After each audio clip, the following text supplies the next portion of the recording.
Hey guys, John here. Behind me I have a 2023 Tundra TRD Pro, but right over there at the Chevy booth, there is a Chevy Silverado ZR2. Now, as a Toyota enthusiast and lover and person that brings you guys content all about Toyota, a lot of people say, oh, John, you're a Toyota fanboy. Go check out the other stuff. Well, in this video, that's what I'm gonna do. So we're gonna take a look at the Tundra TRD Pro, show you guys it, and then I'm really gonna go over to the Silverado ZR2, show you guys the price of that as well, sit inside of it, feel the materials and stuff, and give you guys my honest opinion. Now, obviously I can't drive it, unfortunately, but we'll just do like first impressions. We'll see. Hopefully I don't regret this. All right, guys, so we'll start out with the 2023 Toyota Tundra TRD Pro. We'll go ahead and take a look at the MSRP of this. 69,420, nice.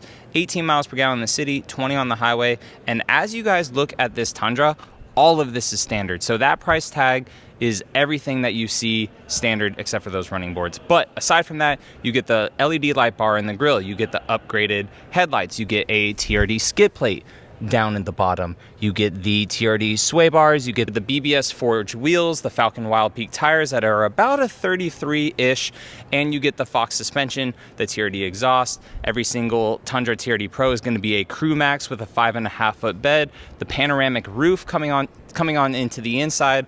All of this is standard as well. The panoramic moonroof, the soft tech seats, so it's not true leather, but it is a kind of, in my opinion, better than leather because it will hold up a lot better. But you have technical camo all throughout it. All of this is standard in the Tundra. Soft touch all here, red stitching throughout it to signify it's a TRD Pro. TRD Pro floor mats down here, leather wrapped steering wheel with TRD embossed into it. It is a heated steering wheel. Climbing onto the inside to show you guys some more features of it. Standard 14-inch screen, 12.3-inch screen right here. You have Toyota over there embossed, but let's take a look. Not a whole lot of storage on the inside of it, right? You have some in the door cards, which is nice. You have some storage right here. Center console opens up this way. Tons of space in the center console. Slides like this. But standard features too that you get is a rear locker. The goodies down here, your multi-terrain select, your crawl control all in this dial, and your four-wheel drive here. It is a part-time four-wheel drive system. It is not auto four-wheel drive.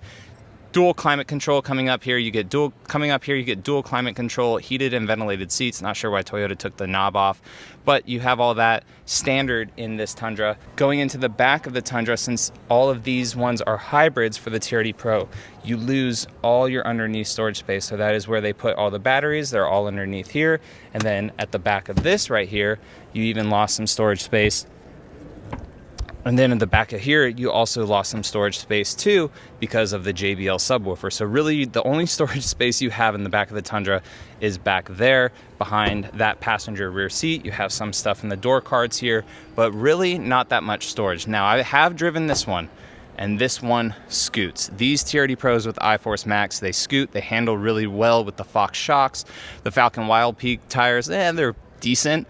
But everything you see here is standard with the Tundra TRD Pro. Now let's go ahead and look at the Chevy ZR2. And now coming over to the Chevy ZR2, we will notice the miles per gallon, 14 in the city, 17 on the highway. The total cost with all these options at $70,000. The standard vehicle price is $65,000, but then we add some options to it. So you have a rear view camera that comes standard in the Tundra.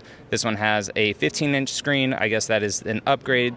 14-inch screen comes standard in the Tundra. Adaptive cruise control, all of that stuff comes standard in the Tundra. This one has a normal moonroof, which is a $1,000 option, which comes standard in the Tundra. So a lot of you guys that are cross-shopping these vehicles saying, well, I'm just gonna get a ZR2, just notice that a lot of stuff that comes in the Tundra standard already equates to its price, whereas this, all that stuff you have to add on, and then the price is actually a little bit more than the Tundra over here. However, this thing does come with a 6.2 liter V8, which is probably why that is so low. But looking at the ZR2 though, what do you guys think? So you do have some tow hooks up front. That's nice. Tundra doesn't have that. You also have kind of a little hip right here too to potentially fit some bigger tires. They definitely focused on the approach angle. You have a big, nice skid plate down there too, whereas the Tundra just kind of has a tiny TRD one. The front end, not really desirable. I don't really care for it. The bow tie goes right through, which is cool. I did have a Chevy in the past. I had a 2014 Silverado, a little bit different than this, for sure, because there's been a couple generations, I think, since then. Comes with some Goodyear Wrangler tires. The suspension system on this, though, is pretty trick. I do like that you have an actual foot on the bumper to get into the bed. But let's go ahead and take a look at the interior. So with this four-wheel drive system that the ZR2 has, so you have an auto four-wheel drive system, 2 high, 4 high, 4 low. You change your modes right here with that, which is pretty cool. Let's go ahead and touch it. Feels somewhat similar to the Tundra, a little bit more soft touch right here, which is nice, whereas this in the Tundra is plastic, but that's all plastic there. Plastic, so this is all soft touch up here, which is nice. I like that the headliner is all color matched, unlike the Tundra, which is white, so this is all nice and dark on the inside. The seats, they definitely seem like they sit up a little bit higher. We'll go ahead and sit inside of it. Get on inside. I'm in a Chevy, guys. Oh my gosh. Oh wow, you sit up pretty high in this for sure. So nice big 15-inch screen here, but it's not as big as the Tundra's. Like in height wise, this is really like spread out. You have a nice digital gauge cluster there. You also have your trailer brake stuff right here, which is nice. USB-Cs, USB-As, dual climate control right here for both, and then tons of buttons like all through this. But the cool thing is right here is you have your downhill kind of assist control. This one has a rear locker, but also a front locker. That's a big difference right there compared to the Tundra. Auto start stop is right there, which is nice. And then we'll take a look at the center console. So kind of not as big as the Tundras, but I do like that you actually have an outlet right here if you have to do laptop stuff or someone wants to do that, because in my Tundra it's in the back seat. This is nice that it's right here for up front stuff. And then you have some more USBs right here. It is a pretty nice interior, I'm not gonna lie. And I like all the extra soft touch all through here. Press this, so you actually have storage up there, which is nice. Whereas the Tundra, you just lose all the storage there for some reason, which honestly, I really don't like about the Tundra, that you lose the shelf space right here when you go to a Limited and up and TRD Pro. So this is cool. Got a little storage right there, storage down here. I mean, tons of storage in this truck. Toyota kind of dropped the ball a little bit, I feel, in that regards on the new Tundra. I do like the center console area. You got a bunch of room, but it does seem kind of like cramped as a driver. I feel like in the Tundra I have more space where my center console is, and then this is a hard plastic, whereas the Tundra is kind of like a soft touch right here. Yeah, that seat definitely sits up a bit higher than the Tundra's does. Coming on to the back of it though, this is the big difference, right? The back seats, you have about the same room, I would feel, as the back of the Tundra. You have climate control back here, but the back seat of the Silverado, you have some heated seats, which is nice, and tons of storage. So where as the Tundra, you don't get a bunch of storage.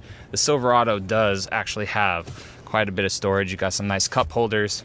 Since it's the V8, not a hybrid system, you got tons of storage down here too. So I mean, there's just a good amount of storage in it, and definitely a little bit more truck-ish friendly, because you know Chevy is a volume seller. But you have the Multimatic suspension right down there.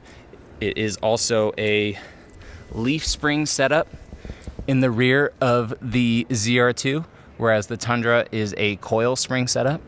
Dual exhaust coming out of the V8, which is nice. But what do you guys think between the two? So if I was to pick one, obviously I'd probably pick the Tundra over this, just because I really don't like the front end of the Silverado. But when you're talking about like the GMC AT4X compared to the Tundra TRD Pro, now we're kind of talking, and it would be hard for me if like I didn't have a Toyota channel, like which one I'd probably pick.